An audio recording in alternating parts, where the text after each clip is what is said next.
Southeast Georgia and the Lowcountry. This is WJCL 22 Morning News. See us now. Alec Murdaugh is fighting his double murder conviction, the latest move from his legal team. An amazing donation for the family of a woman left paralyzed after a visit to the chiropractor, and a celebration for a mother who beat breast cancer. And we're live in Forsyth Park, where this fountain behind me will be turning green now that St. Patrick's Day is just 1 week ahead. We will tell you about all the fun happening downtown today coming up.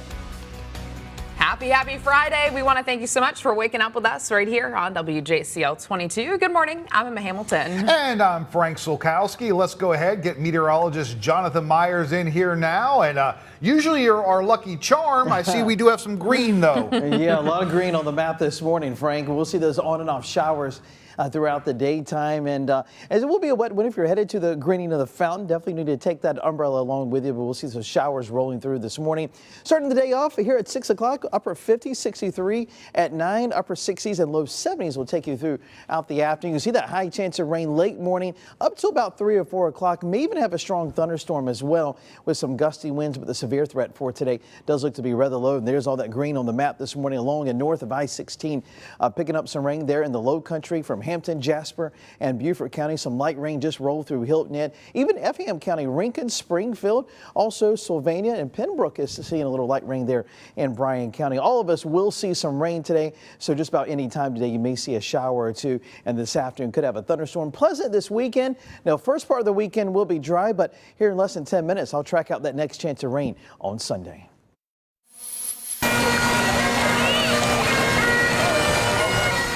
Happening today, the fountain at Forsyth Park will turn green with St. Patrick's Day now 1 week away. We want to check in now with our Nakaya Carrero, who is joining us live from Forsyth Park this morning. And Nakaya, we're expecting plenty of fun and a whole lot of people out there today.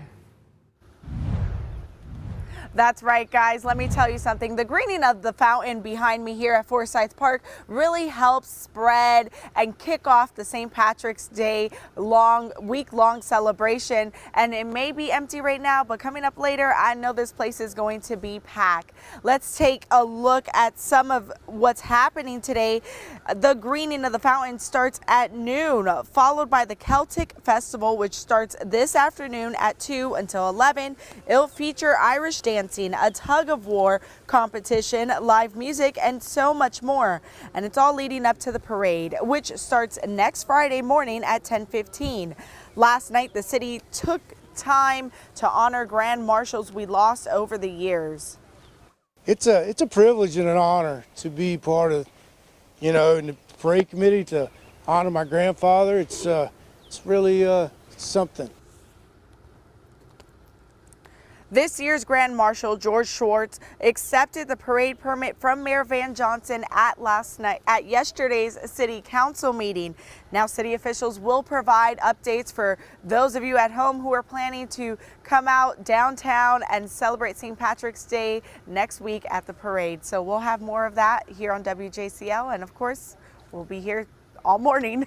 Yeah, we sure will be. All right, our Nakaya Carrero live for us in downtown Savannah. Nakaya, thank you so much. Well, we've created a QR code on your screen, which will take you directly to our online St. Patrick's Day guide. You can scan it right now to get more information about the parade, parties, and other celebrations. Alec Murdaugh's lawyers are appealing his convictions. A judge sentenced him to life in prison last week for the murders of his wife Maggie and son Paul. South Carolina Attorney General Alan Wilson says Murdaugh's convictions didn't come without challenges.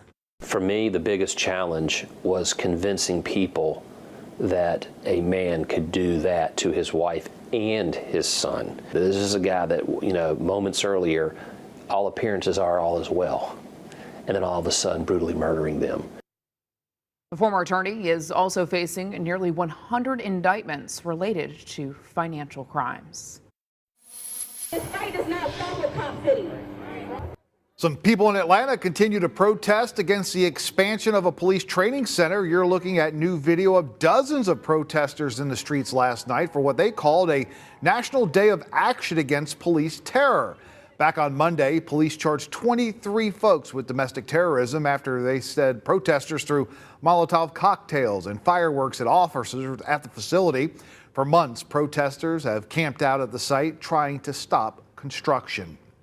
Well, all new this morning, a letter of apology from the Mexican cartel for the kidnapping of 4 people from South Carolina.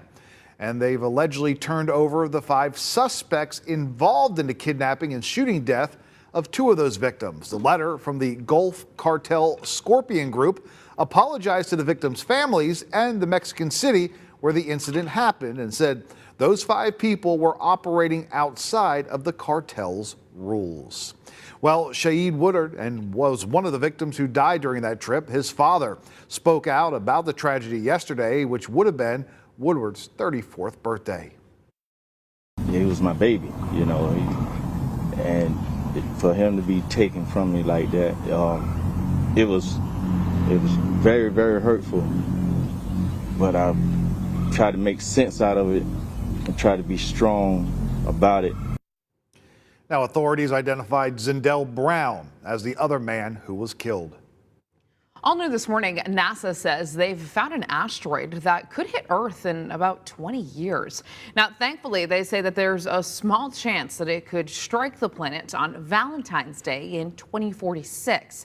NASA does say that this space rock is the only one on its list that ranks 1 out of 10 on an impact hazard scale.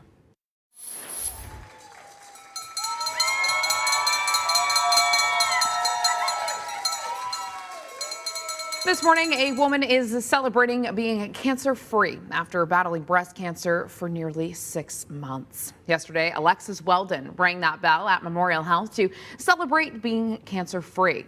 She found out she had stage 3 breast cancer suddenly after she went to the doctor with a pain that wouldn't go away following a car crash. Well, she says her biggest motivation is to keep fighting. Her biggest motivation to keep fighting is her son. Waking up and being able to take him to school is my favorite part of the day. And I don't know, if I didn't have him, I wouldn't have a purpose. Like, he's my everything and just my legacy, because I'm not finished here yet. Her doctors encourage everyone to keep up with their screenings and make an appointment right away, like she did, if you notice anything unusual. The family of a woman paralyzed during a routine chiropractic visit in Savannah now has a new home. 8 months ago, we would have not imagined that we'd be playing the piano right now. Well, it's been 7 months since former Georgia Southern University student Caitlin Jensen's life changed. Now she's returning home to Richmond Hill after a stay at a physical therapy center in Atlanta. She's going to be coming home to a new home given to her family by an anonymous donor. Well, if you like to support Jensen's recovery, we have all the links you need on our website, WJCL.com. Jonathan. And Frank